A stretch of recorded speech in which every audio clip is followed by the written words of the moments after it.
You know the vibes. Let's get straight into it. Today we're going to talk about money. I noticed that the average Joe tend to think that money is just this simple concept, but I'm here to tell you, after years and years and years of pondering in my thoughts and figuring it out, it's really way more complex than what a lot of people put it out to be. And this is exactly why a lot of people, right, more often not, have a decent relationship with money, right? And we can't keep money. It's because of how we think about it. So what I hope to share with you guys today is a little concept that I formulated and, came up with myself in order for me to have a better relationship with money and have a better perspective on it. And it's been helping me out tremendously. So I'm hoping that I can give you, that type of value today when I share my concept with you. So my concept is money equals energy, right? And if you give me a little, if you give me a chance, I'm going to show you exactly how the two correlate with each other. So let's talk about money first. All right. So we already know that the textbook definition of money is the current medium of exchange in a form of coins or banknotes. So basically, it's just something that we exchange in order for something else to come back to us that we want, right? So something we give out to get something that we want in the form of goods or services. It used to be backed by a commodity called gold, right? Which had the dollar stronger. It had a stronger value. But over time, I believe around after 1972 or on 1972, when President Richard Nixon had his run, we pretty much backed out of the gold standard. So we didn't even have gold anymore to back the value of the dollar, which created this inflation thing that we're dealing with right now. It's just gotten worse. Year over year over year, we've had crazy inflation on the dollar because as they print more, it doesn't mean the dollar is worth more because we have nothing backing it. So that was a little issue there. But the dollar has become way weaker over time. So that's pretty much a little backstory on the dollar itself, aka fiat currency, the green paper that we move around today. All right, so let's break down energy now. What does energy mean to you? One of the textbook definitions that I got for the meaning of the word energy is the force that causes things to move or the ability to make something work. So one of the most vital ones that we all know about is electricity. All right, so now this is where it gets fun. This is why I say money and energy are directly correlated. So what's a common word we've heard used in a place of money? Currency, right? See, when you think of the base word current in an energy sense, you start to think of either moving water or the flow of electricity, aka energy. So let's take it a little bit deeper. Did you know that the word currency is a Latin word that also means to run or to flow? Starting to see the similarities now.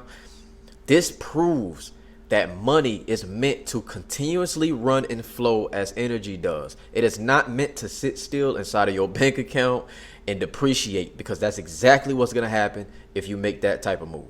Okay, this might be my little nerd side coming out in my digital electronics background, but I'm doing this to hopefully explain it in a way that has never been explained before, or that maybe that you just haven't heard yet, in order to give you somewhat of a mental framework around how to process thoughts and think about money in a whole new light. So just bear with me, because money is nowhere near as simple as people put it out to be, like the average person. And honestly, how you think about things really matters. Money is also more on a spiritual side than material. So here's a little scientific nugget that can positively impact your way of thinking, especially around money, that could pretty much give you a great relationship with money overall. All right, so in physics, the formula for energy is energy equals power times time. And a circuit is a constant circular flow, which is like a cycle of energy / current. So think like this. You are your own electrical circuit. And the only way for you to survive is for you to keep that current, aka energy, flowing back to you. So you are in the position of the power source. You have to flip that switch and start investing. When you start investing, that is going to transfer the energy to the assets, right? Now that you put that energy into the assets, that asset is going to circulate the energy back to the power source, which is you. This is the only way you can survive, and you have to think about it like this. Everything must be a cycle and come back to you. It's all cyclical. Now, if you constantly find yourself in a bad situation and always lacking money, aka energy, then you, my friend, have a broken circuit. The absolute last thing you should be saying is, I need more money. Give me more money. That's all I need. Now to fix everything. You need to be figuring out where the circuit is damaged. Because remember, no matter how much energy you pump into this broken circuit, it's never going to cycle the energy back to you. You pretty much just beating a dead horse, and you're skipping around the real problem, which is maybe a habit or something, or you having too many liabilities. It's not going to work out and give you the outcomes, ultimately leading to you being monetarily stressed and physically worn out. Because also remember, energy equals power times time as well. So you got to realize that. And what you want to do is think about it like this. Assets, right? Keep the circuit healthy. Heavy liabilities will damage the circuit. It could take you out the game. If you don't intentionally create a healthy circuit, you will forever be in a state of lack. So now you can sort of see how I relate money and energy together and how they correlate. So hopefully this video gave you value, and if it did, be sure to like, subscribe, and comment.